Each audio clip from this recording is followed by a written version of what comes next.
Billionaires' children cried non-stop on the train, until a poor girl did something incredible.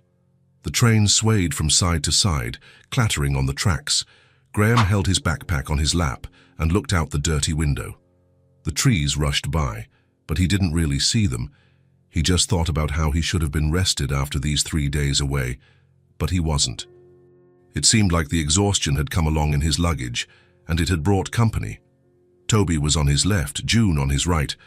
They both started crying at the same time, as if they had planned it before getting on the train. Toby pulled hard on his father's shirt sleeve. "Daddy, I want to get out of here." June kicked her little legs and made that face of someone about to cry even harder. Her light-colored eyes were red from so much crying. "I want to it too, Daddy. This train is ugly and noisy." Graham sighed deeply. He had already tried everything in the last 20 minutes. He gave them cold water, a sweet cookie, and let them look out the dirty window. He even made up a story about flying cows. Nothing worked. The other passengers were already looking at them with unfriendly faces, whispering among themselves. "Guys, you need to stop. We're almost home." But the children cried even louder. Toby started kicking his small foot against the seat in front of them. June threw her cookie on the dirty floor of the car and crossed her arms. "I don't want to go home. I want to stay at Grandma's farm." A man in a grey suit turned around and scowled, as if the children were at fault for existing. A woman with grey hair shook her head in disapproval. A teenager took off her headphones and rolled her eyes. Graham wanted to hide under the padded seat. The children's crying got so loud that even the conductor walked down the aisle, looking concerned. That's when she appeared. A blonde girl with light blue eyes walked slowly down the narrow aisle. She was small, about Toby's age, and carried a brown cloth bag that looked too heavy for her. Her clothes were clean but a bit wrinkled, as if she had been sleeping sitting up for several nights. Her shoes were worn but well cared for. She stopped in front of them, balancing herself with the train's movement. Her blonde hair was tied back with a simple red ribbon that had seen better days. Her light eyes looked directly at Graham, then at Toby and June, without fear or shyness. There was something different about her, a calmness that didn't match her age. "Mister, can I sing to calm them down?" Her voice was soft and steady, different from what Graham expected from such a small child. There was no rush, no nervousness. It was as if she already knew she would get what she wanted. Graham blinked a few times, confused. He looked around as if someone was going to appear and explain what was happening. The girl stood there, waiting for an answer with all the patience in the world. Toby stopped crying for a second, curious about the novelty. June also quieted down, but continued to sniffle. Graham didn't believe this could work. He had already tried everything he knew, singing a strange child offering to help. It had to be a joke. But he looked at his crying children, then at the calm girl, and decided he had nothing to lose. "I doubt you can." The reply came out harsher than he intended, but he was too tired to be polite. The girl smiled for the first time. It wasn't a big or forced smile, but it was genuine, as if she had expected that answer and didn't mind one bit. "Oh, can I try?" Before Graham could answer, she was already moving. She sat in the empty seat in front of them, turning sideways to face Toby and June. The bag stayed on the floor at her feet. June stopped crying completely, impressed by the new girl. Toby wiped his nose on his sleeve and paid attention. The girl closed her eyes for a second, as if remembering something very important. She took a deep breath and adjusted the red ribbon in her hair, and then she sang, "Little bird, up in the sky so blue, take the sadness far away from you. For the one who's crying, stop your tears. The little bird has come to calm your fears." Her voice was clear and simple, unhurried. There was nothing special about the song. No instruments, no effects. Just her voice, and soft and steady, filling the train car like a soft blanket. Toby stopped crying instantly. His mouth hung open, impressed. June leaned against her father's arm, mesmerized. White cloud floating in the air up high, like a soft, warm blanket in the sky. "Close your eyes and let the sleep come near. The little train will rock you, have no fear." The entire car went quiet as a church. The man in the suit stopped frowning and was now listening intently. The woman with grey hair had a softer expression on her face. The teenager had put her phone away, and was paying attention to the music. Even the conductor had stopped at the end of the aisle to listen. The sound of the train on the tracks continued, but now it seemed to be part of the music, as if it was the rhythm she needed. June leaned completely on her father's shoulder. Toby stopped swinging his legs and closed his eyes. "When you wake, you'll be at your stop, with Daddy and Mommy's hugs that never stop. The little bird has sung, the cloud passed on by, and the train is at the station, so good night." The girl finished the song and fell silent. She opened her eyes and looked at Graham, then at the children. She didn't seem proud or to be waiting for praise. It was as if she had just done what needed to be done. Toby was almost asleep, his heavy head leaning against the window. June was playing with her own fingers, completely calm, a small smile on her face. Graham felt a strange tightness in his chest. It wasn't sadness, it wasn't exhaustion. It was something else, something he hadn't felt in a long time. As if something heavy and dark had been lifted off him, making way for a gentle light. "Wow," he whispered, almost voiceless. The girl shrugged, as if calming crying children with music was the most normal thing in the world. "My mother taught me that song. She used to say a song can calm any angry or sad heart." Graham looked at her more closely now. With the children quiet, he could notice the details better. She was truly alone. No adult nearby, no family, just her, the cloth bag, and a maturity that didn't fit her small face. "What's your name?" "Josie." "And where are your parents, Josie?" The question slipped out before he could think about whether he should ask it or not. The girl looked out the window for a few seconds, watching the trees pass by. Then she turned her serene gaze back to him. "It's just me now." She said it without crying, without drama, without asking for pity, as if it were a simple fact of life, like saying the sky is blue. Graham didn't know what to say. He felt the urge to ask more, but something about her manner stopped him. Toby stirred in his seat and whispered in a sleepy voice, "She sings beautifully, Daddy." June agreed, nodding her blonde head. "Can you sing another one?" Josie smiled again, and this time the smile was a little bigger, more genuine. "Well, I can. As many as you want." The train continued to race along the tracks, loud and rattling, but now the sound didn't bother anyone in the car anymore. Graham leaned back in the padded seat and, for the first time in weeks, felt that maybe things could be different. Lighter. He couldn't explain why, but he looked at Josie and had the strange feeling that she had appeared exactly when they needed her, as if the universe had sent her there, at that moment, on that train. The blonde girl with the light eyes remained seated there, with her bag on the floor and her small hands in her lap, as if she had always been a part of the journey. And maybe, in some way he didn't yet understand, she always had been. Outside the dirty window, the trees continued to speed by, but now Graham could truly see them, and they were beautiful. After the song, something changed in the atmosphere of the car. Toby and June looked at Josie as if she were an incredible discovery. The blonde girl remained seated there, calm, in no hurry to return to her seat. She didn't seem bothered by their attention. "Do you know other songs?" June asked, still leaning against her father but with her eyes shining with curiosity.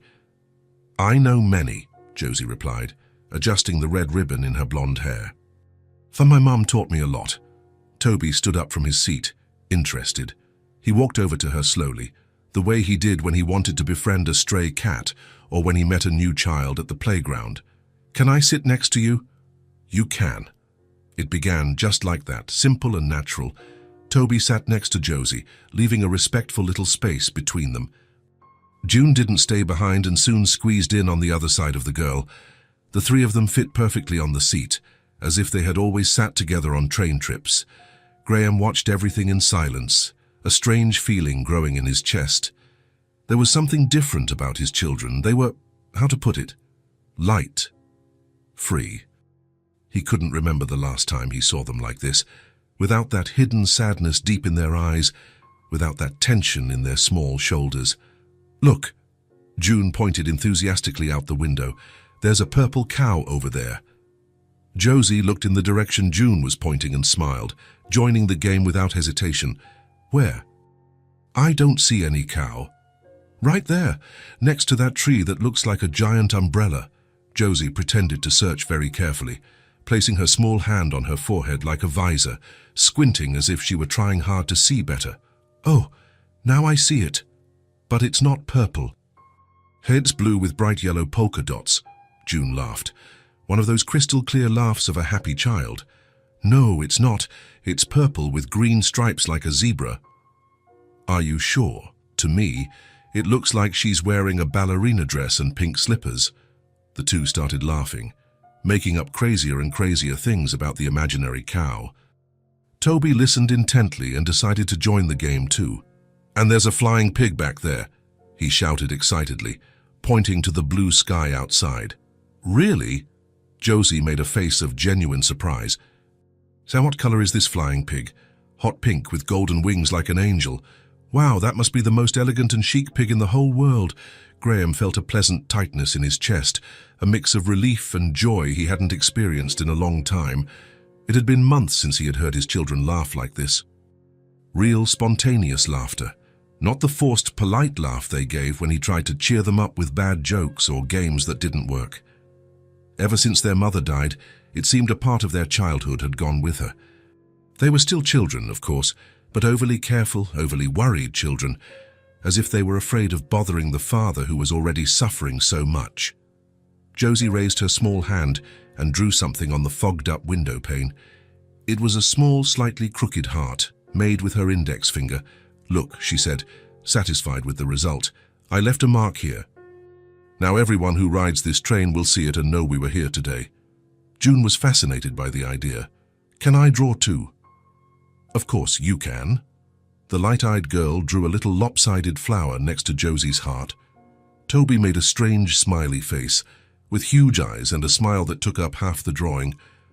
Soon the glass was full of small and imperfect drawings full of personality. There, said Josie, admiring the collective work of art. Now you'll be here forever. And you too, said Toby, pointing to the heart she drew. You drew too, so you'll stay too.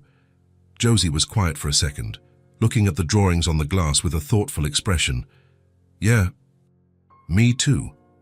The train continued to sway on the tracks, but now the movement felt like a soft, comforting dance.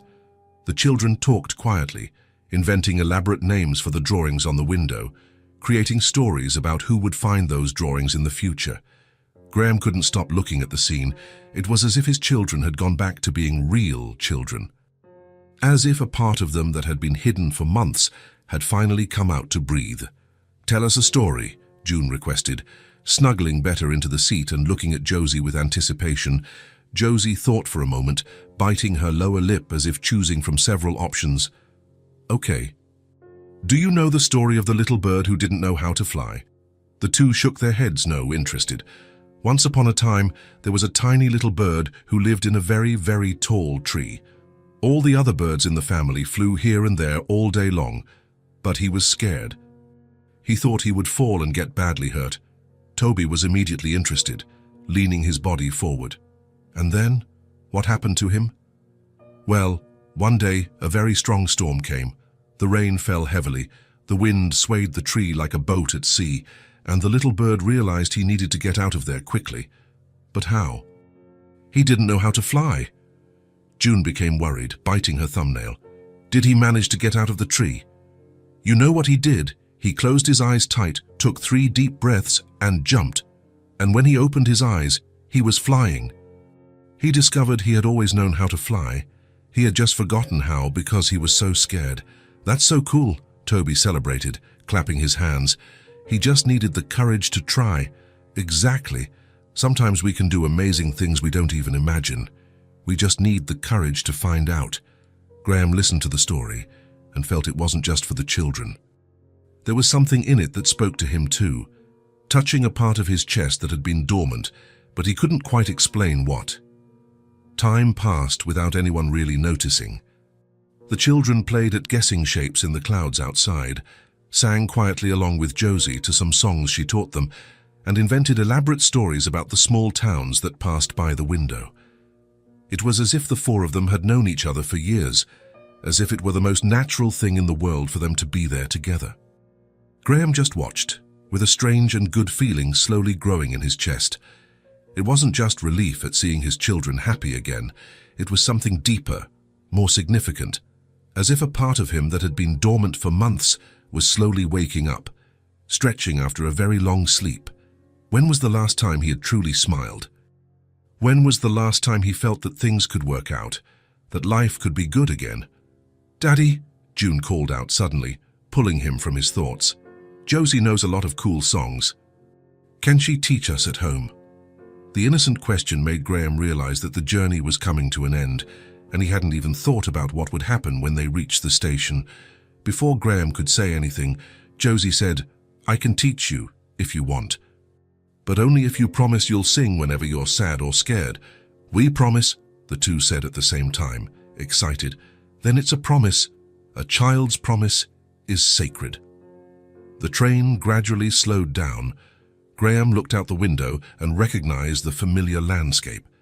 They were getting close to the city station. His heart tightened a little. He didn't want this moment to end. He didn't want all this lightness to be lost. But something else was bothering him. A worry that had been growing since he started paying attention to the situation. The girl was alone. Completely alone. She would get off the train and... then what? Where would she go? Who would take care of her? Where would she sleep tonight? He waited a little longer, watching his children chat excitedly with Josie about plans for songs and games. She answered all their questions with infinite patience, made up funny answers when she didn't know something, and treated Toby and June as if they were the most important people in the world. Finally, Graham decided to ask what was on the tip of his tongue. "Josie," he called softly, taking advantage of a pause in the conversation. She looked at him with full attention, the way children do when they know a serious question is coming. "Are you really alone?" The question hung in the air for a few heavy seconds. Toby and June stopped talking and paid attention, sensing that something important was being said. Josie looked at her own small hands before answering, as if the words were written there. "It was just me and my mom. We used to sing on the streets downtown to earn money for food." Her voice remained calm and controlled, but Graham noticed a small, deep sadness hidden behind the words. "She got sick and..." Josie paused, taking a deep breath as if gathering courage. "And now it's just me. I'm trying to find a better place to live, a city where people like music more." June's eyes went wide, shocked. "You don't have a home?" "No, well, not a real house. Not like you have." Toby frowned, worried in a way a 5-year-old boy shouldn't have to be. "But where do you sleep? Where do you keep your things?" "In different places. Sometimes in shelters when there's a spot. Sometimes in other places." "It's not so bad," she added quickly, seeing their concerned expressions. "You get used to it." Graham felt a sharp pang in his stomach. A 6-year-old child living like this, alone, sleeping in shelters, singing on the streets for food. It didn't seem real. It didn't seem fair. "And you don't have any relatives, uncles, grandparents, cousins?" "My mum always said it was just the two of us against the world, that we didn't need anyone else as long as we had each other." Josie gave a small, melancholic smile. "But now I don't have her anymore, so it's just me against the world." The silence that followed was heavy and uncomfortable. Graham didn't know what to say to a child in such a situation. Toby and June looked at Josie with a new sadness in their eyes, as if they had just discovered that the world could be cruel to children. That's when the train blew its whistle, loud and long, announcing its arrival at the station. "We're here," Graham said, but his voice came out strange, hoarse. People began to stand up throughout the car, grabbing their luggage from the compartments, getting ready to disembark and go on with their lives. The movement broke the intimate and protected atmosphere that had formed among the four of them. Josie stood up too, picking up the brown cloth bag that was all she had in the world. "It was really nice meeting you," she said, smiling sincerely at the children. "Thanks for letting me sing and play with you." Toby and June jumped up, desperate at the idea of saying goodbye. "You're leaving?" June asked, her voice trembling and her eyes already shining with tears. "I have to... You have to go to your home, and I have to find mine." "But we wanted you to stay," Toby said, grabbing her small hand with both of his. "I wanted to stay with you too, but..." The train came to a complete stop with a screech of brakes. The doors opened with a loud pneumatic sound. People started to get off, dragging suitcases, carrying children, moving on with their lives. Josie walked slowly towards the exit, clearly in no hurry, as if she also didn't want the moment to end. Graham picked up his backpack and helped his children up, but his mind was in a jumble, his heart heavy. He couldn't stop thinking about the girl walking around alone, sleeping in strange places, waking up not knowing where she would get her next meal. They got off the train together, in a slow-moving line. The platform was crowded, noisy, with people meeting, saying goodbye, running to catch connections. Josie stopped near the exit, looking around as if deciding which direction to take, which path to follow in life. That's when it happened. Toby and June let go of their father's hands and ran to Josie. They grabbed her legs, one on each side, and hugged her tightly, desperately, as if physically trying to stop her from leaving their lives. "Don't go," June whimpered, her voice muffled against the girl's pants. "Stay with us," Toby pleaded, tightening his hug. "Please." Josie stood still, surprised by the reaction, not knowing how to respond to the display of affection. She looked at Graham over the children's heads, as if asking for help or guidance on what to do. Graham took in the whole scene. His children clinging to the blonde girl, she unsure how to react but clearly moved, the cloth bag on the station floor.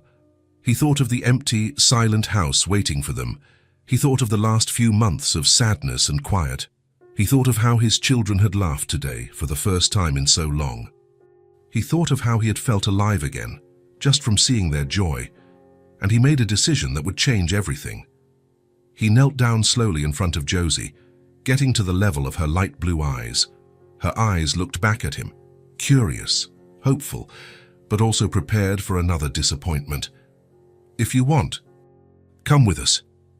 The words left his mouth before his head had time to analyze all the implications, but as they came out, he knew they were the truest words he had spoken in a long time. Josie was silent for a moment that seemed to last an eternity. She looked at Graham, then at Toby and June still clinging to her, then at the bag on the floor as if weighing all the possibilities. "Really? Are you serious?" "Completely serious. But you don't even know me. I could be a terrible kid." Graham smiled, and it was the first genuine smile he had given in months. "We know enough. And you don't seem terrible at all." Toby and June let go of her legs and looked up with hope shining in their eyes. "Will you say yes?" June asked anxiously, clasping her hands as if praying. "Please say yes," Toby added. Josie looked at each of them one more time, slowly, as if memorizing their faces. Her eyes rested on Graham last. "Okay. I'll go." The answer was simple, direct, without drama, but it changed everything. Toby and June shouted with joy, jumping and hugging each other. Graham felt an enormous relief he hadn't expected, as if a decision he didn't even know he needed to make had finally been made. And Josie. Josie smiled in a way she hadn't smiled in a very long time. A smile of someone who had just gained a family. She picked up the bag from the floor and stood there, in the middle of the noisy platform, as if waiting for instructions on how to be part of a real family. "Then let's go home," Graham said, and for the first time in months, the word home sounded like something good, something full of possibilities. They walked together along the platform towards the exit, Toby and June on either side of Josie, chattering excitedly about everything they were going to show her. Graham followed just behind, carrying the backpack and watching the trio ahead. From a distance, they looked like a family that had always been together. And maybe, in some way he didn't yet fully understand, they always had been. The house was quiet when they arrived. It was one of those suburban houses with a front yard and a small porch, nothing too special, but clean and welcoming. Josie stopped at the entrance, still holding her cloth bag, and looked around with respectful curiosity. "So is this where you live?" "It is," Graham replied, opening the blue-painted wooden door. "Welcome to our home." Toby and June ran ahead, excited to show their new friend everything. Their small feet made noise on the wooden floor. "Come on, Josie, I'll show you my room," Toby shouted, pulling her by her free hand. The inside of the house was simple but comfortable. It had that smell of a house that hasn't had visitors in a long time. Not bad, just a bit still, as if the air was waiting for something. Graham noticed this for the first time in months. Josie walked slowly through the rooms, observing everything with the attention of someone who has never had a real house. She didn't touch anything, just looked. There was a natural politeness about her, a respect that impressed Graham. "This is Toby's room," June announced proudly, opening a door with car stickers on it. The room had a single bed with blue sheets, toys scattered on the floor, and drawings of cars on the walls. Toby showed his favorite toy cars to Josie, explaining which one was faster, which one made more noise. She listened with genuine interest, asking questions that showed she was really paying attention. "And this is mine." June opened another door enthusiastically. Her room was pink and full of dolls of all sizes. Stuffed animals took up half the bed. Josie smiled seeing the collection, gently touching the ear of a teddy bear. "They're so cute." "What's this one's name?" "This is Bingo, and that one over there is Sophia." June introduced each stuffed animal, and Josie listened patiently, as if each name were important. Graham watched from the hallway. The children acted as if it were normal to have a new friend at home, as if Josie had always been part of their daily routine. "Joyce, and where will I sleep?" Josie asked, without anxiety, just practical curiosity. Graham hadn't really thought about it. The house had 3 bedrooms, his, Toby's, and June's. There was also a small office he used for work. "You can stay in the office for now. Tomorrow we'll sort it out properly, buy you your own bed." Josie nodded, satisfied. "Okay. I don't take up much space anyway." They went to the office. It was a small room with a desk full of papers, a swivel chair, and a dusty bookshelf. Graham got some clean sheets from the hall closet and improvised a bed on the old small sofa that was against the wall. "It's not very comfortable, but for tonight." "It's great," Josie interrupted, running her hand over the sofa's fabric. "Much better than where I used to sleep." She said it without bitterness or self-pity, as if it were just a fact of life. Graham felt that familiar tightness in his chest, a 6-year-old child being grateful for an old sofa in a messy office. Tomorrow we'll buy you your own bed, and maybe paint the room a color you like. You don't have to bother, really." "It's not a bother, Josie. It's what you do when someone comes to live with you." Josie placed her cloth bag in a corner of the room and sat on the edge of the small sofa. Toby and June squeezed in next to her, eager to explore more. "Are you living here with us forever now?" June asked, with that childhood frankness. "I think so," Josie replied, looking at Graham as if asking for confirmation about her own future. "Yes," Graham said, and the word came out firmer than he expected. "For now, yes." The afternoon passed quickly. Graham made ham and cheese sandwiches for everyone, while the children played in the living room. He could hear their voices talking, laughing, inventing games. It was a sound the house hadn't heard in months. At dinner time, Josie insisted on helping set the table. She moved around the kitchen carefully, asking where everything was, as if she didn't want to be a bother. "So you don't have to help," Graham said, watching her carry the plates one by one. "But I want to. I always helped my mom with these things." The mention of her mother brought a brief sadness to her eyes, but it passed quickly. They ate dinner together at the small kitchen table. It was frozen lasagna that Graham had heated in the microwave, nothing special. But Josie ate slowly, as if every bite was precious. Toby and June talked about school, their teachers, and everyday things. Josie listened to everything with interest, asking questions about their friends. "Are you going back to school tomorrow?" she asked. "We are," June replied. "There's always school on Monday. What about you? Aren't you going to school?" Josie was quiet for a moment, picking at her food. "I haven't gone in a long time. We moved around a lot, never stayed in one place long enough." Graham made a mental note. He needed to sort out Josie's school situation quickly. After dinner, it was bath time. Graham picked out clean clothes for Josie, an old t-shirt of his that served as a nightgown, and a pair of Toby's shorts that were big on her, but worked perfectly. "Thank you," she said, holding the clothes against her chest as if they were a treasure. "Tomorrow we'll go to the store and buy clothes in your size. For school and for playing, whatever you need. You don't have to spend money on me.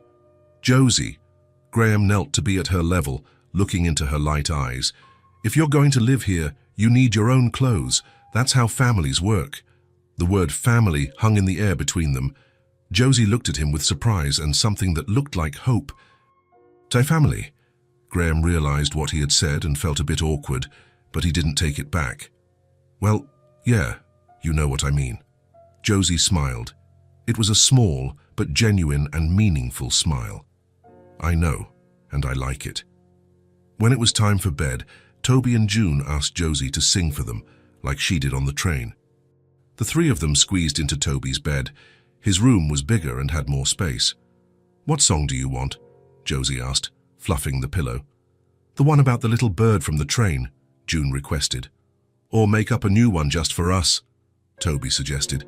Josie thought for a moment, looking at the ceiling as if the words were written there. "It's time now to close your eyes and let all of your dreams arise. Tomorrow is a brand new day, with many brand new games to play." Her voice was soft, almost a whisper that filled the small room. Graham stood at the door, listening unseen. "Sleep in peace, you little heart, for here you have a brand new start. The day was full of so much fun, and tomorrow will be a better one." Graham felt something strange and good happening in his chest. It was as if a part of him that had been closed off for months was slowly opening up. "Close your eyes, let slumber deep, dream of wonders while you sleep. And when the sun begins to gleam, we'll play again, a happy team." Toby was already nearly asleep, breathing heavily. June fought against sleep, wanting to hear more of the new song. Josie continued humming softly until they both fell completely asleep. She got up carefully so as not to shake the bed, covered them both with the sheet, and tiptoed to the door. Graham was there, standing, still listening to the echo of the song. "They're asleep," she whispered. "You sing so well. Where did you learn to make up songs like that?" "My mum taught me. She said music comes from the heart, not the head." They walked in silence to the office. Josie sat on the edge of the little sofa and looked around the makeshift room. "I thank you for letting me stay here," she said. "You don't have to thank me. We wanted you to stay. But you don't even really know me." Graham sat in the office chair, facing her. "Sometimes you don't need to know everything about a person to know they're good. You have a good heart, Josie." Josie smiled again, more relaxed. "My mum used to say something similar. That the heart knows things the head hasn't figured out yet. Your mum sounds like she was a very wise person." She was. She was the wisest person I knew." They sat in silence for a moment. Graham realized he knew almost nothing about the girl's story, but he also didn't want to pressure her. "If you ever want to talk about her, about the two of you, I'll listen," he offered gently. "Maybe another day," Josie replied. "Today has been full enough of new things." Graham understood perfectly. He stood up from the chair and went to the door. "If you need anything during the night, my room is at the end of the hall. Anything at all." "Okay. Thank you." "Good night. Good night, Josie." Graham went to his own room but couldn't fall asleep right away. He lay in the dark, staring at the ceiling, thinking about the strange day he'd had. In the morning, it was just him and his children coming back from a frustrating trip. Now there was a new child living in his house. He should have been worried. He should have been thinking about all the complications this could bring. But he wasn't. He was relieved, as if something that had been missing had been filled. He heard a faint noise from the hallway and got up to see what it was. Josie was at the door of the children's room, humming softly. Toby had woken up and was a little restless. She sang until he calmed down and fell back asleep, then returned to the office without a sound. Graham went back to bed with a strange and good feeling. For the first time since his wife died, the house had sound again. Not the sound of the TV left on to break the silence, the sound of life, the sound of someone caring, a very good sound. The next morning, Graham woke up to cheerful voices in the kitchen. He went downstairs to find Josie helping Toby and June with breakfast. She didn't know where things were, but she had improvised. "Good morning," Graham said, stretching. "Good morning, Daddy," Toby and June replied at the same time, their mouths full of cereal. "Good morning," Josie said, a little shy, as if she wasn't yet sure if she could act freely. "You're up early today." "Josie made us oatmeal," June celebrated, showing her bowl. Graham looked at the pot on the stove. It was simple oatmeal, but well-made and fragrant. "Thank you, Josie, you didn't have to do that. I woke up early and so did they. I thought I could help." The following days established a new routine in the house. Graham worked in his office or went out for meetings, and Toby and June went to school in the morning. Josie stayed at home, exploring the rooms, reading books from the bookshelf, and helping with small things. When the children came home from school, the house filled with energy. The three of them played together in the backyard, watched cartoons on television, and invented games. Josie participated in everything naturally, as if she had always been part of the family dynamic. She never asked for anything, never complained, never caused trouble. She moved through the house with a gentleness, as if she were afraid of breaking something or being a bother. But slowly, she began to open up. She laughed louder, talked more, and allowed herself to take up space and have opinions. Graham watched it all with a growing sense that he had made the right decision, not just for Josie's sake, but mainly for his own children. They were completely different, lighter, happier. Toby started telling silly jokes at dinner again. June started singing in the shower and dancing around the house again. The two of them fought less, played more, and smiled frequently. It was as if Josie's presence had reminded them how to be real kids. And Graham caught himself laughing for real for the first time in months. It wasn't a forced laugh. It was the laugh of someone who was genuinely happy. One afternoon, he was working on his computer when he heard the three children playing in the backyard. They had invented a game where they had to sing while jumping rope. Josie taught new songs. Toby made up funny verses. June sang harmonies. Graham stopped working and just listened, smiling to himself. The house was alive again, full of sound, movement, positive energy, and he was feeling alive again too. That night, at bedtime, Josie sang for Toby and June as she always did. Graham listened from the hallway, as he always did. But this time he noticed something different. It wasn't just that the house had sound again. It was that it had joy again. It had a future again. It had hope. When Josie finished singing and the children fell asleep, Graham realized something. For the first time since his wife died, he didn't feel alone in the responsibility of raising his children. It wasn't that Josie had taken on adult responsibilities. She was still a child, but it was as if she had brought something that was missing, a lightness, a natural joy that made everything feel less heavy. Graham went to sleep that night with a feeling he hadn't had in a long time. Gratitude. Gratitude for making an impulsive decision on a train. Gratitude for listening to his heart instead of his head. Gratitude for a girl with blonde hair and light eyes who appeared out of nowhere and changed everything. The house slept peacefully, and for the first time in months, so did Graham. The afternoon was quiet and warm. The sun hit the front porch of the house, creating long shadows that stretched across the small garden. Graham was sitting in an old rocking chair, sipping a glass of cold water. Josie was next to him on the porch floor, playing with some twigs she had found in the yard. Toby and June had gone to the neighbor's house to play, so the house was quiet, with only the sound of birds and the wind in the trees. Graham watched Josie as she built something with the twigs. The girl was concentrated, her tongue sticking out a little at the corner of her mouth, the way kids do when they are focused on an important task. It had been almost a week since she started living with them, and Graham was still impressed by how easily she adapted. It was as if she had always been part of the family. "What are you building there?" he asked. Josie looked up and smiled. "A little house, or maybe a castle. I haven't decided yet." She went back to concentrating on the twigs, arranging them carefully. "Did your mum teach you how to do this?" "No. She didn't know how to do these things, but she taught me other things." Graham was curious but didn't want to press. Josie sometimes talked about her mother, but always in passing, as if it were a good but painful memory. The comfortable silence returned. A light breeze rustled the leaves of the tree in the garden. Josie finished her construction and admired the result. There. Now it's a little house where a happy family lives. She said this with a simple satisfaction, as if she had created something truly important. Graham looked at the twig construction and saw only scattered sticks, but to Josie, it was clearly much more than that. It's beautiful. I bet the family that lives there is very happy. They are. They sing a lot. The answer came out naturally, but it made Graham pay more attention. They sing?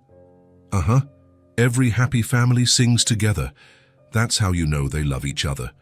Graham smiled at the girl's simple logic, but he also thought about her observation. Do happy families sing more? He tried to remember when they used to sing at home. Before his wife died, she would sometimes hum while cooking.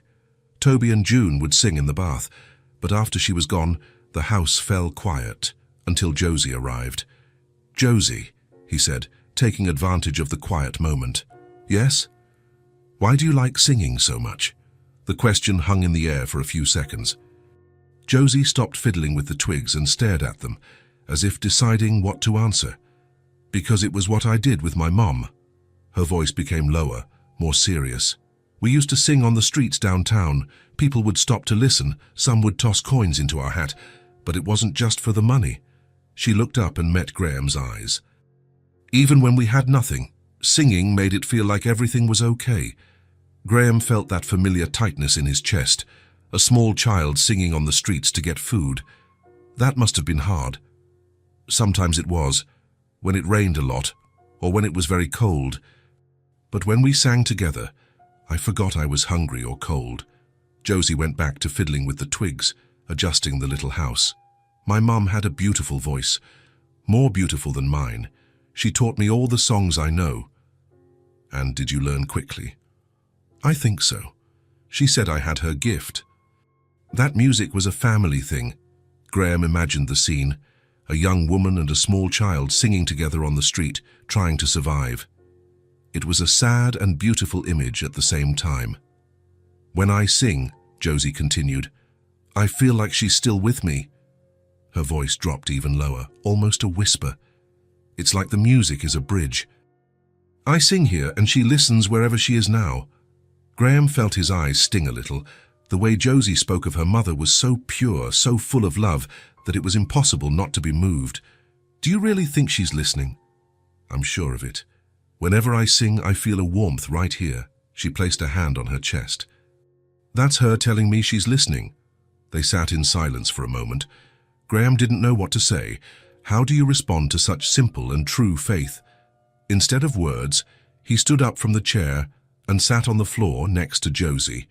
He reached out and gently squeezed her small hand. He said nothing. He didn't need to. Sometimes presence speaks louder than any words. Josie looked at his hand holding hers and smiled. It was a small smile, but full of gratitude. Thank you, she whispered. For what?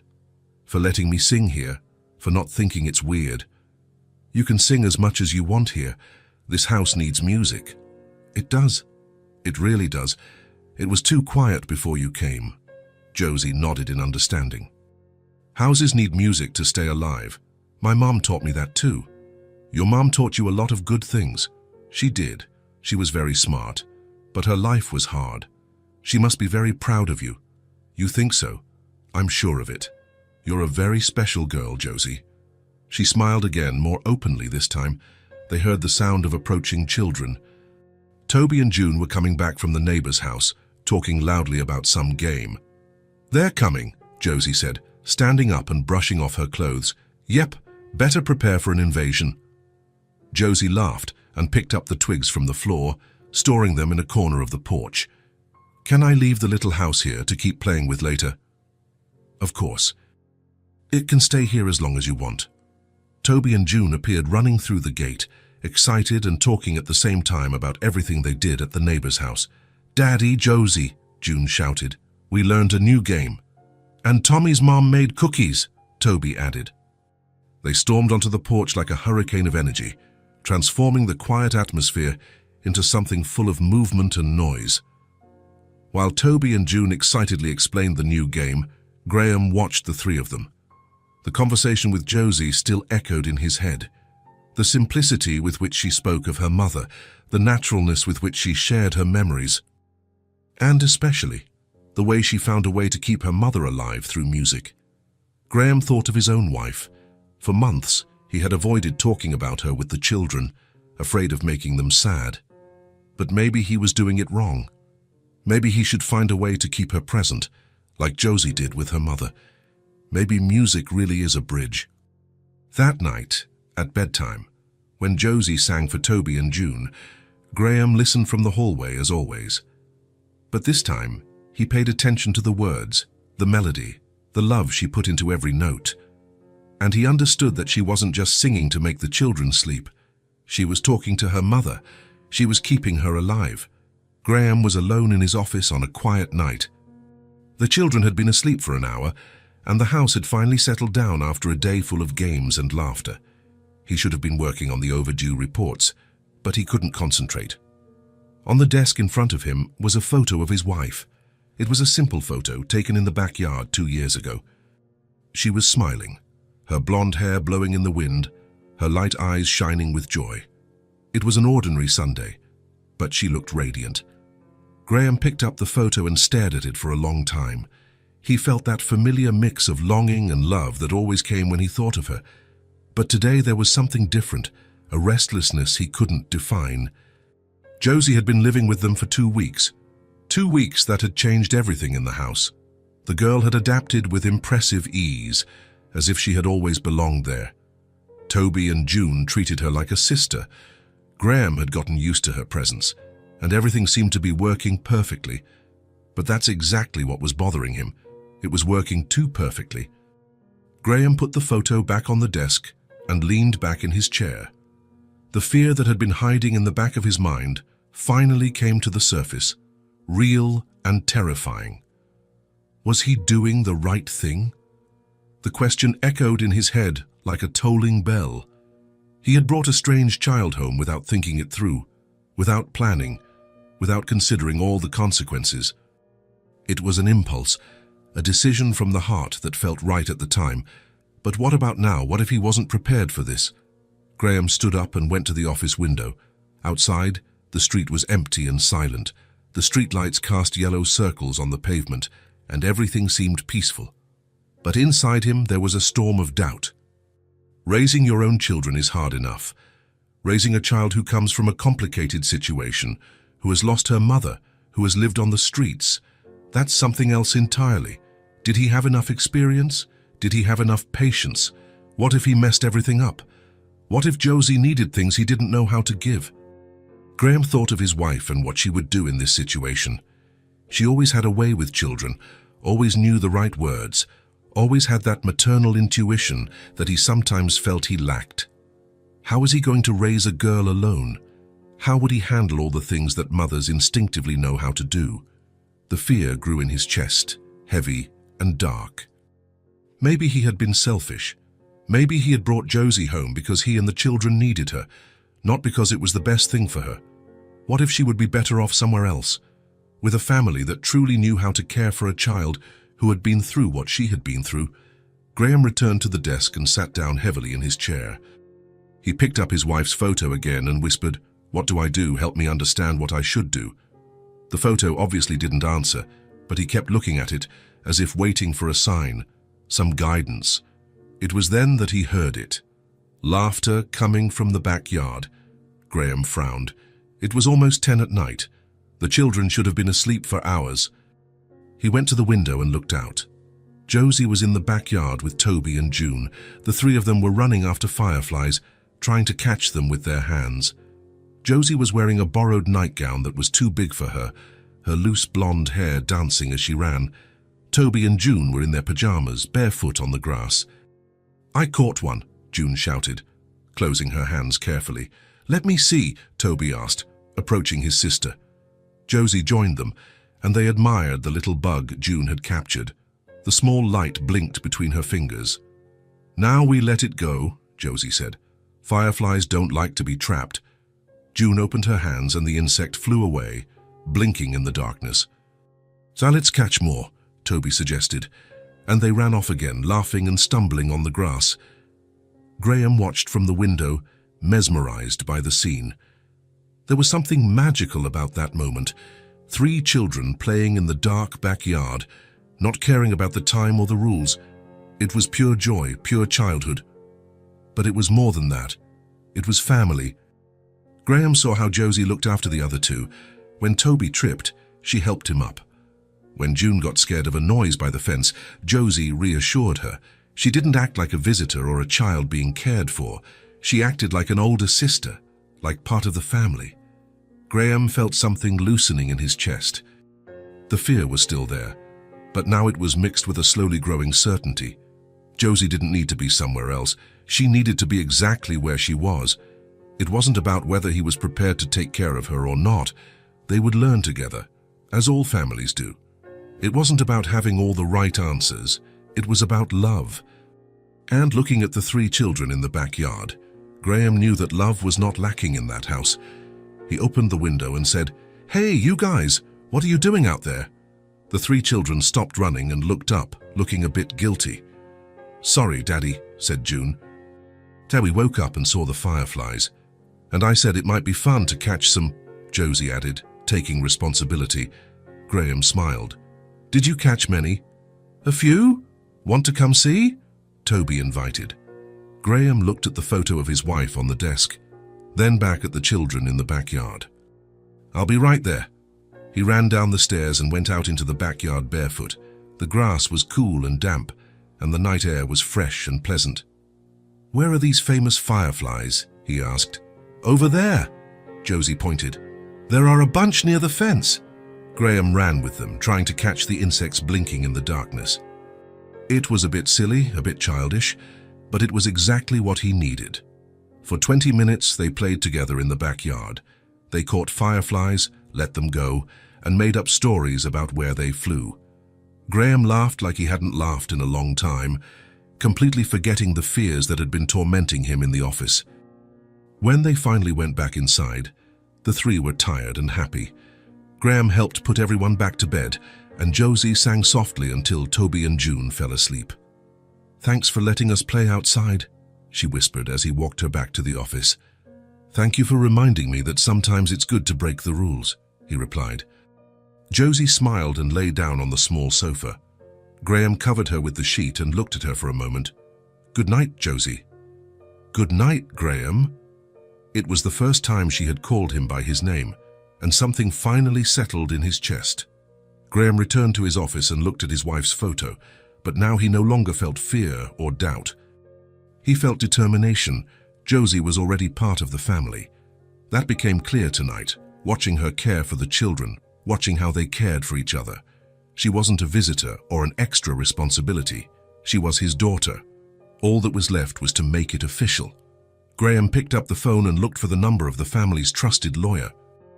It was too late to call now, but it would be the first thing he did in the morning. The next morning, Graham woke up with the sun streaming through his bedroom window.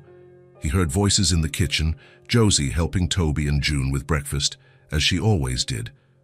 After the children left for school and Josie was reading in the living room, Graham went to his office and picked up the phone.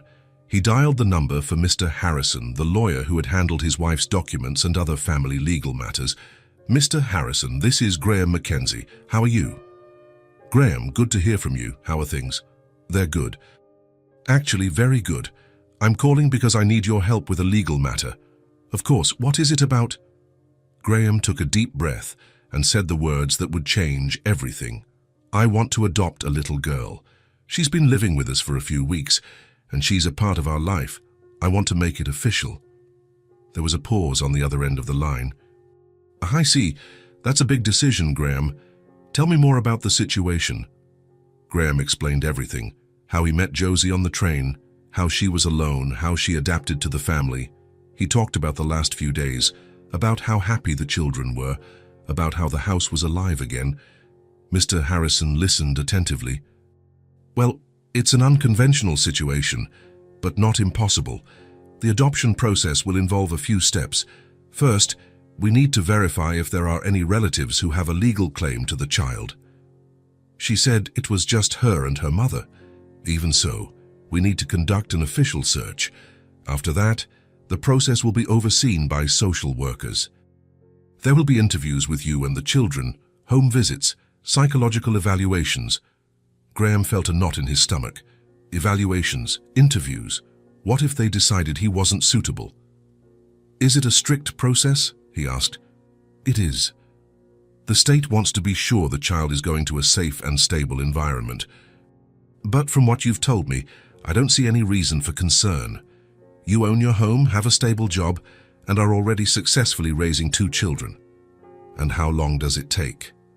It could take a few months, maybe even a year, depending on how many cases are in the queue. But the important thing is that the girl can continue living with you during the process. Graham felt a huge sense of relief.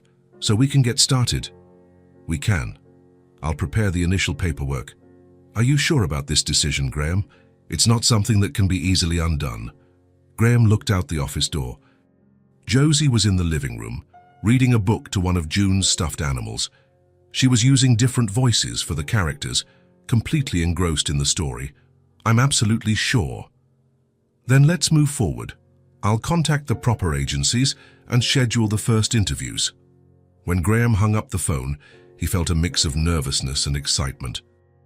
The process would be long and possibly complicated, but he was determined to go through with it. Josie deserved a real family, and they deserved to have her officially as part of their family. Graham went to the living room and sat next to her on the sofa. Oh, what's that story about?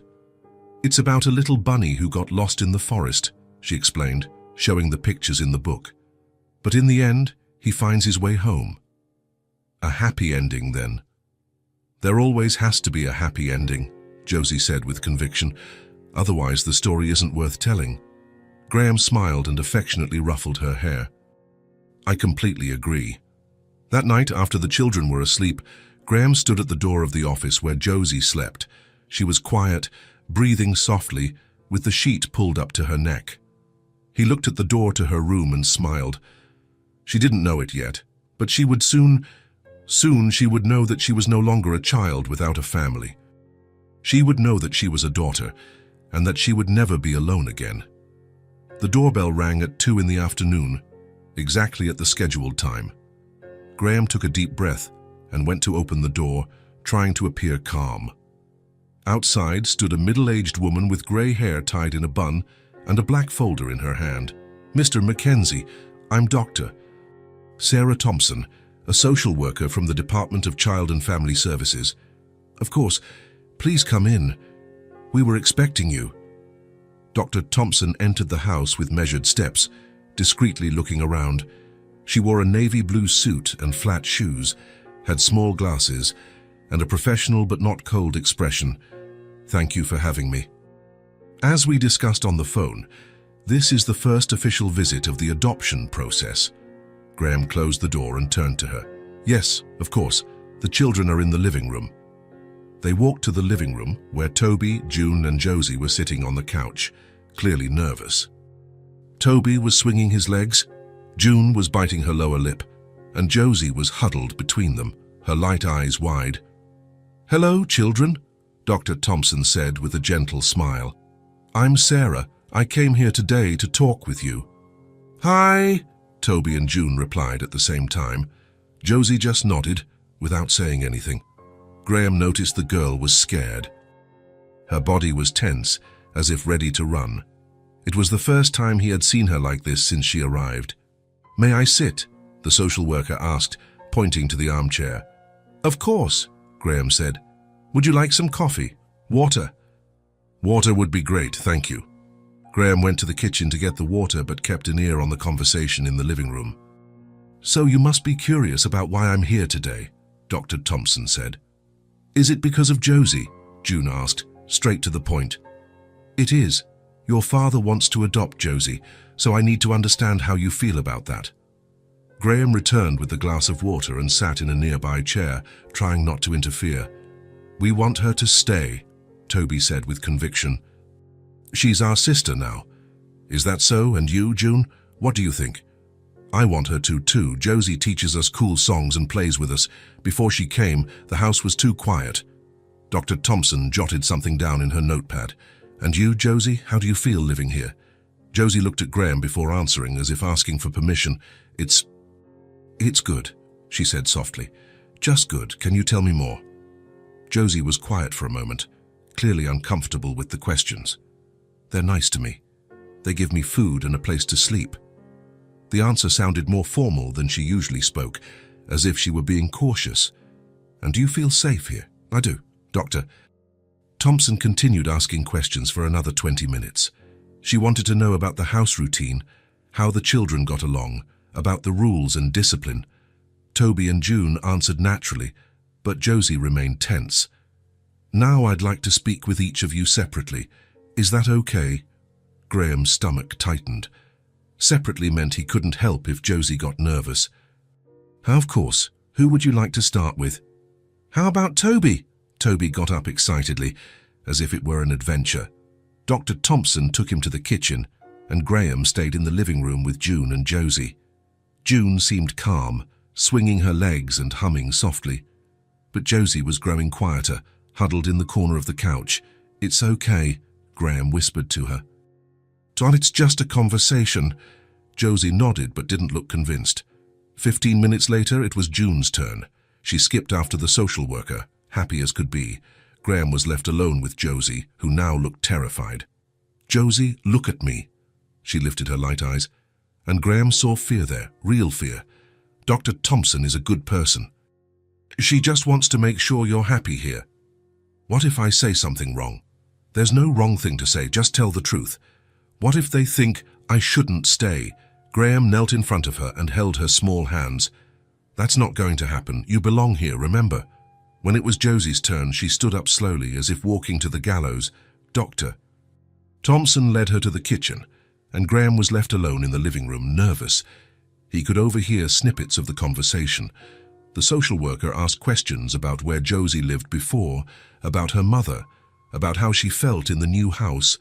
The girls' answers were short, cautious. After half an hour, they returned. Doctor. Thompson had a neutral, unreadable expression.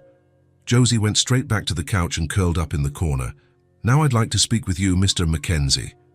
Graham and the social worker went to the office. She sat in the visitor's chair, he behind the desk. The children seem well adjusted, she began. Toby and June clearly adore Josie.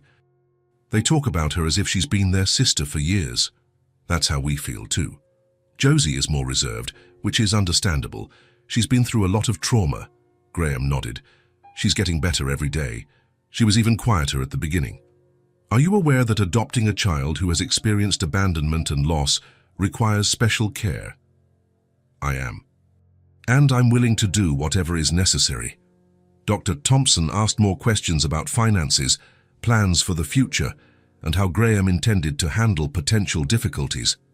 He answered honestly, explaining that he didn't have all the answers, but he had a lot of love to give. I will need to make a few more visits in the coming weeks, she finally said, and I'll want to speak with the children's teachers at school.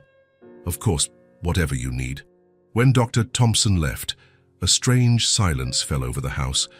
Toby and June went back to playing normally, but Josie remained curled up on the couch, staring out the window. Graham sat down next to her. How was the talk? She asked a lot of questions. And did you answer? I tried, but I don't know if I answered right. Graham saw that she was trembling slightly. Josie, are you scared? She took a while to answer, but finally whispered, Are they going to take me away? The question broke Graham's heart. He knelt in front of her, looking into her light, fear-filled eyes. No, sweetie, they are not going to take you away. But what if they think I shouldn't stay? They just want to know if you're okay here, if you're happy, if you're safe. And I am. I know you are, and they'll see that too. Graham took a deep breath before saying the next words. Josie, do you know why the social worker came here? She shook her head no. Because I want to adopt you. I want you to stay with us, for real, forever. Her eyes widened. Adopt me. That's right. I want you to be my official daughter. I want your last name to be the same as ours. I want you to never have to worry about having a place to stay again. Josie was silent for a long moment, processing the information. You want me to be your real daughter? You already are. I just want the paperwork to say so too. It was as if a dam broke. Josie threw herself into Graham's arms and hugged him with all her might. It was a hug unlike any other, desperate, relieved, full of emotion. "I thought you would get tired of me," she sobbed into his shoulder. "Never. We will never get tired of you. I don't want to leave. You won't. This is your home now." They held each other for a long time. Graham felt the girl's tears soaking his shirt, and his own tears began to fall as well. When they finally separated, Josie wiped her face with the back of her hand. "So I don't have to run away anymore." The question shattered Graham's heart. He didn't even know she had been thinking of running away. "Never again. You're home, Josie. For real." She smiled for the first time since the social worker arrived. It was a relieved smile, as if a huge weight had been lifted from her small shoulders. "Can I call you Dad?" Graham felt a lump in his throat. "You can. I would love that. And can I call Toby and June my brother and sister? They already call you their sister, so we're a real family, the realest there is." That night at bedtime, Josie sang to Toby and June as always, but the music sounded different, lighter, happier, as if she had finally found where she belonged. Graham listened from the hallway, smiling. For the first time since the process began, he felt confident about the outcome. The following Monday, the phone rang in his office. It was Mr. Harrison, the lawyer. "Graham, I have an update on Josie's case. Good or bad?" "Well, complicated. We've located a biological relative, an aunt of Josie's." Graham felt the world stop around him. "An aunt?" "Yes. Margaret Collins. She's Josie's mother's sister. Apparently, she's been looking for the girl ever since she heard about her sister's death." Graham sat down heavily in his chair. He felt a tightness in his chest, a mixture of fear and despair. And now, what does this mean? It means she has legal rights to the child. As a blood relative, she has priority in the adoption process. But Josie is happy here. This is her family now. I understand, Graham, and we will fight for you, but we need to face the process with truth and calm. When is this aunt coming? She lives in another city, but she's already making arrangements to come. Probably next week. When Graham hung up, he sat in his office for a long time, staring out the window. From the backyard came the sound of Josie playing with Toby and June, laughing as if she didn't have a care in the world. She finally felt safe, finally understood she didn't have to run away, and now someone who could take her away was showing up. Graham didn't want to lose the girl. She was part of his family now, part of his heart, but at the same time, he knew he had to do what was best for Josie, even if it meant letting her go. He took a deep breath and prepared for one of the hardest conversations of his life, because he would have to tell Josie that an aunt she didn't know wanted to take her away. And he would have to hope that in the end, love would be stronger than blood. The doorbell rang on a Thursday morning. Graham's stomach tightened. He knew it was Margaret and Josie's aunt. For the past 3 days, since the lawyer called, the house had been tense. Josie had noticed something was wrong, but Graham still hadn't found the courage to tell her about the aunt. He took a deep breath and opened the door. Outside stood a woman in her 40s, with brown hair tied in a simple ponytail. She had kind eyes, similar to Josie's, and wore casual clothes, jeans, and a light blue blouse. In her hands, she carried a small purse and a paper bag.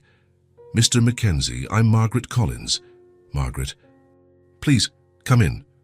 She entered the house with cautious steps, looking around with respectful curiosity. There was something calm about her, a serenity Graham hadn't expected. "Thank you for having me. I know this can't be easy." "It's not, but I understand you have rights." Margaret shook her head gently. "Rights are one thing. What's best for Josie is another." Graham led her to the living room, where Toby and June were watching cartoons. The children looked at the visitor with curiosity. "Kids, this is Margaret. She's Josie's aunt." "Hi," they both said, polite but wary. "Hello, are you Josie's siblings?" "We are," June replied firmly, as if defending her territory. "That's good." "She's told me a lot about you," Graham frowned. "She has. Have you two spoken already?" "On the phone, yesterday. The lawyer gave her my number." Graham felt a pang of irritation. No one had told him they had already spoken. "And where is she now?" "In the backyard, I think. She was a little nervous. Graham went to the back door and saw Josie sitting on the old swing, swaying slowly. She was looking at the ground, clearly deep in thought. "Josie, Margaret is here." She looked up, and Graham saw a mix of curiosity and fear in her eyes. "Does she look like my mum?" "A little. But you need to see for yourself." Josie stood up slowly and walked towards the house.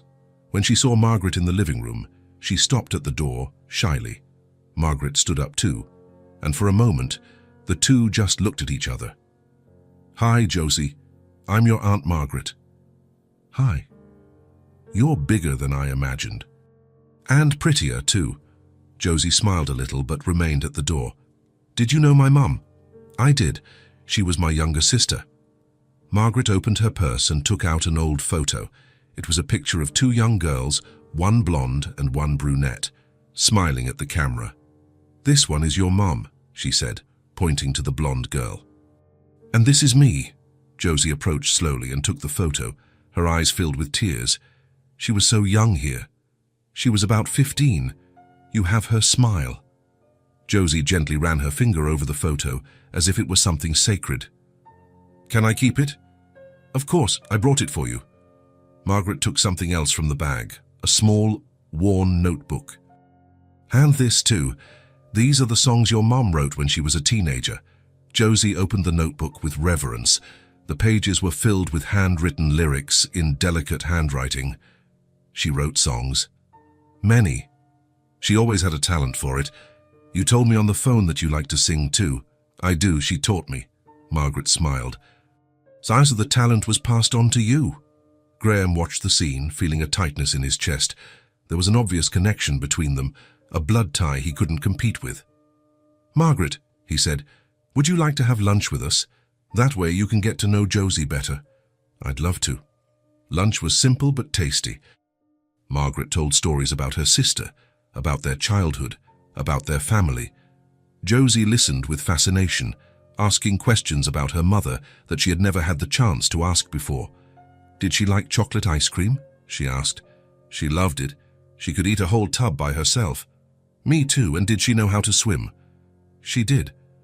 She taught me when I was little." Graham saw how Josie lit up with each new piece of information about her mother. It was as if she were putting together a puzzle that had always been missing pieces. After lunch, the children went to play in the backyard. Margaret asked Josie to sing something. "Can I sing the one my mum taught me?" "Please do." Josie sang the song about the bridge that leads to the ones we love. Her voice filled the backyard, sweet and melodious. Margaret listened with tears in her eyes. "She sounds just like her when she was a child," she whispered to Graham. Toby and June joined in the song, singing the parts they already knew. Margaret watched how they interacted, how they cared for one another, how Josie was integrated into the family dynamic. "How long has she been living here?" she asked. "Almost 2 months. And how did she get here?" Graham told the story of the train, of how they met Josie, of how she adapted to the family. Margaret listened intently. "She seems happy." "She is." "Very. And you? How do you feel with her here?" Graham looked at the 3 children playing together in the backyard. "She completed our family. Before she arrived, the house was too quiet. Now it's alive again." Margaret nodded thoughtfully. May I speak with her alone for a few minutes?" "Of course." Graham called Toby and June inside, leaving Margaret and Josie in the backyard. He watched from the window, curious about what they were discussing. He saw Margaret kneel in front of Josie, speaking to her seriously. He saw Josie nod, sometimes smiling, sometimes looking worried. The conversation lasted about 20 minutes. When they came back inside, Margaret had a determined expression on her face. "Graham, may I speak with you?" They went to the kitchen, leaving the children in the living room. "I came here thinking I was going to take Josie with me," Margaret began. "She's my niece. She's all I have left of my sister." Graham's heart raced. But she has a home. She has love. She has a family that takes care of her." Margaret looked out the kitchen window, watching the children play. "My sister always wanted Josie to have stability, a real home. You are giving that to her." "We're trying." "No, you are succeeding." I saw how she looks at you, how you look at her. I saw how the other two treat her like a sister. Margaret turned to Graham. I don't want to take that away from her. I think my sister would be at peace seeing this. Graham couldn't believe what he was hearing. Are you sure? Completely. Josie told me she wants to stay. She said this is her home now. And you? Won't you miss her? I will. But can I visit sometimes, continue to be a part of her life? Of course, she needs to know her family's history. Margaret smiled, relieved. Then it settled. I'll sign the papers to make the adoption official. They returned to the living room, where Josie was visibly nervous. So, what did you decide? Margaret sat next to her on the couch. So I've decided that you should stay here. This is your family now. Josie looked at her in surprise. Really? You don't want to take me? I want you to be happy, and you are happy here. Josie threw her arms around Margaret, hugging her tightly. Thank you for understanding. But there's one condition, Margaret said, feigning seriousness. I need to come visit every now and then. Whenever you want, Josie shouted, excited. Margaret stayed until the late afternoon, talking with everyone, getting to know the family dynamic better. When it was time to leave, she took a delicate little bracelet from her purse. This was your mother's. I want you to have it. It was a simple bracelet with small musical charms. Did she wear it when she sang on the streets? She did. She said it brought her luck. Margaret put the bracelet on Josie's wrist, so you can remember that she still sings with you. Josie looked at the bracelet with adoration. I'll wear it always. And will you sing for me when I come to visit? Every song I know. Margaret said goodbye to everyone with warm hugs. Before leaving, she signed the documents Mr. Harrison had prepared, officially relinquishing her rights to Josie. When the door closed behind her, the house was silent for a moment. So it's official? Josie asked. It's official, Graham replied. You're our daughter now. And our sister, Toby and June added at the same time. Josie smiled, touching the new bracelet. I think my mum would be happy. I'm sure she would be, Graham said, hugging her. That night, Josie sang for Toby and June as always. But this time, Graham noticed something different in the music. There was a completeness to it, a piece that hadn't been there before, as if Josie had finally found where she belonged, for real and forever. 6 months after Margaret's visit, the envelope everyone was waiting for arrived. Graham took it from the mailbox and went inside, where the children were having breakfast in the kitchen. Guys, something important came. Toby, June, and Josie stopped eating and looked at him with anticipation. Josie was wearing her mother's bracelet, as she always did. Is it about the adoption? She asked, her voice a little anxious. Graham opened the envelope slowly and read aloud, Josie Mackenzie. The silence that followed was total. Then Josie shouted, Mackenzie! My name is Josie Mackenzie now. Officially, yes, you're my real daughter. Josie jumped from her chair and ran to Graham. Toby and June joined the hug, shouting with joy. Now we're real siblings, June celebrated. We always were, Josie said, laughing and crying at the same time. But now everyone knows it. Graham held his 3 children in his arms, feeling complete happiness. Do you know what this means? He said. It means we need to celebrate. It was Josie who had the idea. Let's put on a show, right here in the backyard. A show? Graham asked. Yes, with music, posters, everything. To show that now I'm officially part of the Mackenzie family. Toby and June loved the idea. They spent the whole afternoon preparing everything. They made colorful posters with crayons and markers, writing the Mackenzie family and music today. June drew musical notes around the words. Toby made a banner from an old sheet and paint, where he wrote in crooked but loving letters, Music from our house today. Josie rehearsed the songs she would sing, including some from her mother's notebook that Margaret had brought. She also taught simple harmonies to Toby and June. Graham helped by hanging the banner between 2 trees and placing the posters along the fence. The backyard looked like a small festival. The show is about to begin, Josie announced. Graham sat in a chair as the official audience. He was the only spectator, but they acted as if it were a sold-out theater. Ladies and gentlemen, said Toby, playing the role of the announcer. "The Mackenzie family is proud to present Josie Mackenzie." June clapped enthusiastically. Josie took an exaggerated bow and began to sing. She sang the little bird song she learned from her mother. Then she sang the song about the bridge that leads to the ones we love. Toby and June joined in on some parts, creating simple but beautiful harmonies. Graham watched with his heart overflowing with joy. 6 months ago, he was a single father trying to care for 2 sad children. Now he had a complete family, full of music and laughter. "Bravo, excellent," he applauded when they finished. "Did you really like it?" Josie asked. "It was the best show I've ever seen." As evening fell and the children grew tired, Graham led them inside. At bedtime, Josie sang for Toby and June as she always did. "Today is the first day I get to sing as Josie Mackenzie," she said before she began. "And we get to listen as real Mackenzie siblings," June replied. Graham listened from the hallway, smiling. After the children fell asleep, he went to the living room and picked up the new photo he had framed last week, the 4 of them together in the backyard, smiling. Graham hung the photo on the living room wall next to the other family pictures.